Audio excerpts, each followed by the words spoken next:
We are getting closer and closer to Election Day. And, of course, we have some very competitive contests here in the northwest corner of Connecticut. And one of those contests features Brian Oler against Maria Horn. Brian is the incumbent representative, a Republican, Maria, a Democrat, running for the seat. Maria, thanks for joining us today. My pleasure, Marshall. It's nice to be here with you. It's great to see such an active campaign season here, especially what happened with the debate that was sponsored by the Lakeville Journal and the League of Women Voters, where so many people showed up, actually had to be moved from room 133 into the auditorium. That was fantastic. I mean, and the procession of us moving from the smaller classroom into the auditorium was incredible. We were just jam-packed. And we packed the auditorium. I think we had nearly 500 people. And I think that bodes well for turnout in our area, which is always pretty good anyway. But this is, an off-election year, and normally those years are not as good locally. But it looks like this year is going to be different. All right, so now we're really close. You've been campaigning for a long, long time. Take a look at the long view in from when you started to now. Have things developed like you thought? Has there been anything different now that you've been out on the campaign trail than you thought it would be?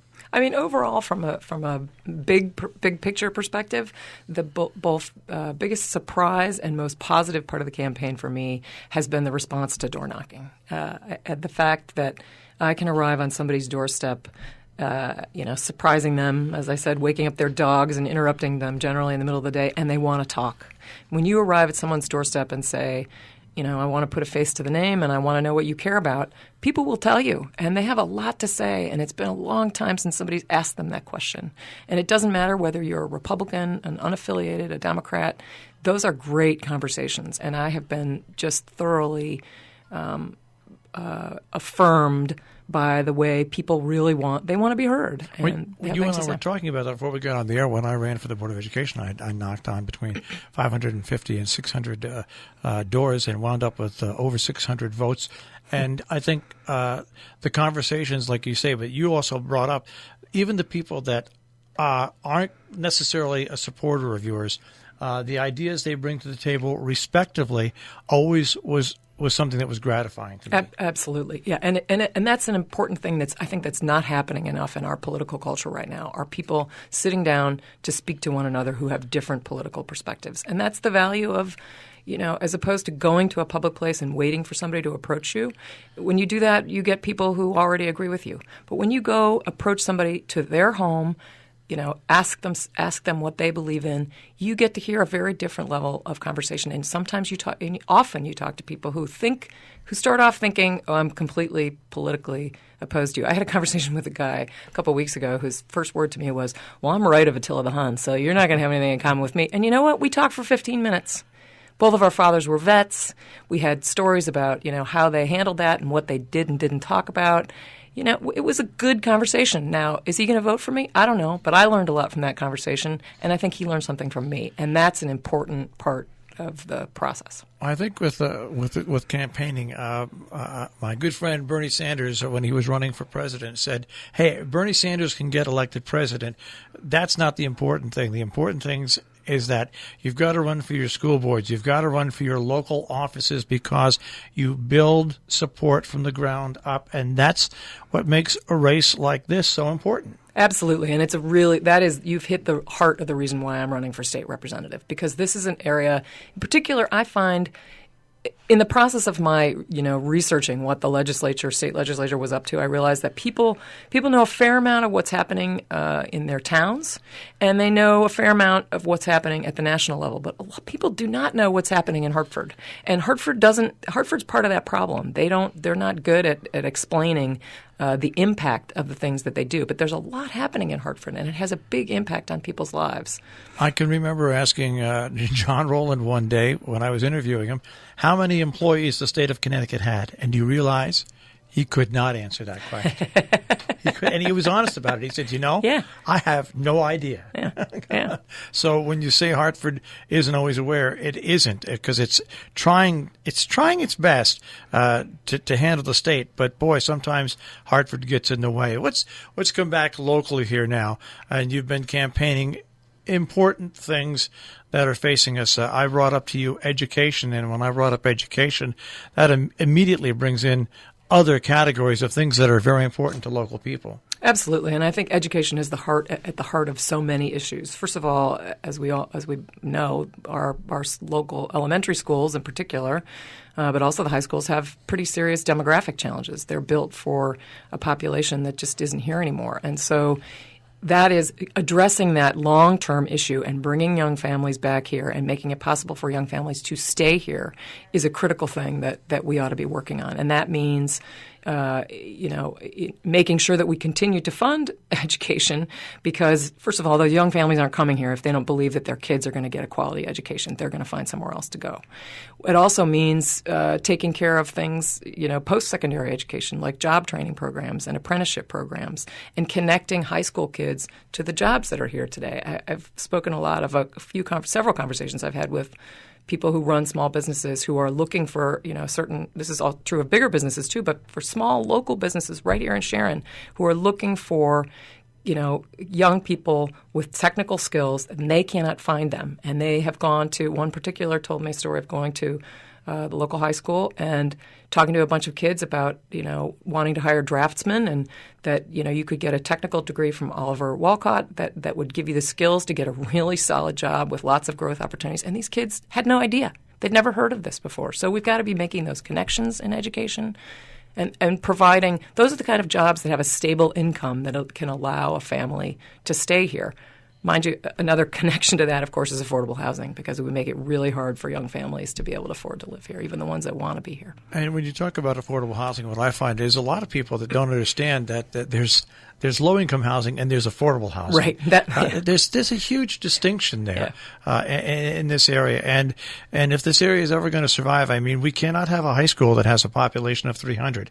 Right. It economically almost becomes unfeasible to pay taxes to do that. And the only way you're going to change that is, once again, like you say, to have this area once again be able to bring in younger people to be able to live here and to work here. And it's a three-tiered effort. You need the jobs, you need the technology, and you need the housing. Absolutely. And that's connected to yet another issue economically, which is wages. We don't in Connecticut, since the recovery, 100% of the economic recovery since 2009 has gone to the top 1%. Wages have remained stagnant or been going down and adjusted for inflation. That's a horrible thing. That affects all kinds of, that affects electricians, not just minimum wage workers. So that's the kind of thing that we need to invest in to make sure that people here can earn a living to support themselves here. Well, it's interesting you say that, because when we took over the Bargain Barn, when we saved the Bargain Barn about 4 or 5 years ago, after 1 year, we found out that people that had been employed there's 3 people that actually worked there, hadn't ever gotten a raise. We brought up their raise as best we could, and then we put them on a yearly cost of living raise so it follows the cost of living, because you need people to work. You need people to work. So that deflates their income. But it also, I had a long conversation with a woman who worked for the Department of Transportation, among other places, who talked about their wages have been frozen for some period of time. And that's obviously, it gets harder and harder to live when your wages don't go up. But it's demoralizing. If you feel like you're falling behind all the time and nobody's noticing the job you're doing, there's no growth potential, you get less productive. You get less interested in that job, and it affects all kinds of things.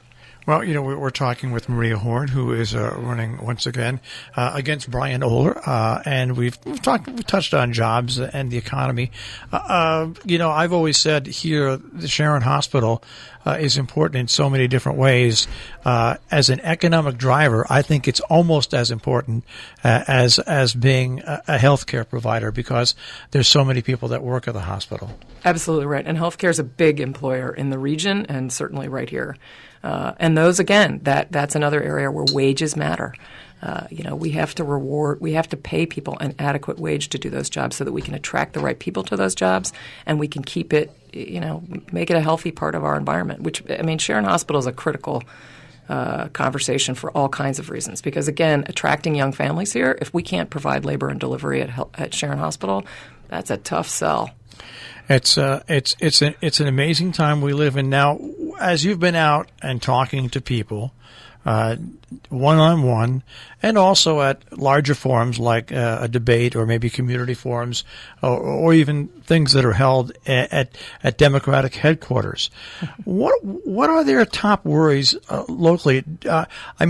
Do they ever talk to you and tie into national issues? And what are the top worries locally that they want you to do something about?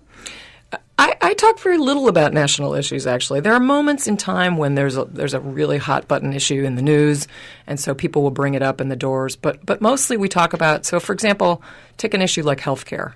That is a national issue, of course, because there's many conversations going national, but it's also a state issue.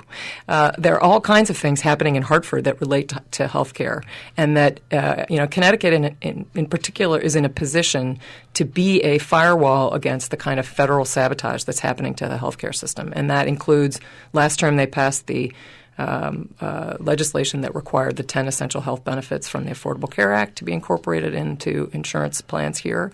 And next term, we're going to be looking at things like creating a Medicaid buy-in option, maybe creating an individual mandate, looking for ways to recreate a system so that we can protect our citizens. Connecticut was one of the, first states to expand Medicaid in the wake of the Affordable Care Act.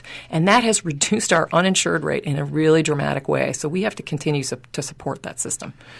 Is Connecticut savable? You see, really, no, when you look at, if you put on TV nowadays, and I know these are political ads, and I know that they're coming for the governor's race, but sometimes you get this feeling of, is Connecticut savable?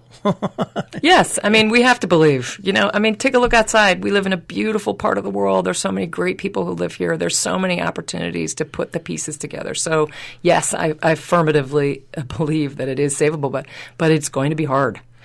We have some tough choices ahead of us. All right. In the final minute or two, talk directly to the voters that are listening about why Maria Horn should be their next representative. Well, as I've said before, I think of this as a big job interview, as I've knocked on, I think I've personally knocked on nearly 4,000 doors so far.